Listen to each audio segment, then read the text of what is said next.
অনেক বছর আগে এক বনে থাকতেন এক সৎ কাঠুরে। সারাদিন তিনি গাছ কেটে জীবিকা নির্বাহ করতেন।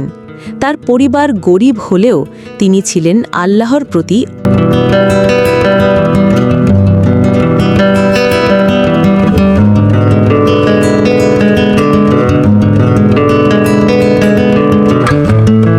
কিন্তু হঠাৎ আকাশ থেকে বজ্রপাতের মতো শব্দ হলো। বাঘটি ভয়ে পালিয়ে গেল। কাঠুরে বুঝলেন আল্লাহ তাকে রক্ষা করেছেন। কিছুদূর হাঁটার পর তিনি একটি অদ্ভুত আলোর ঝলক দেখতে পেলেন। গিয়ে দেখলেন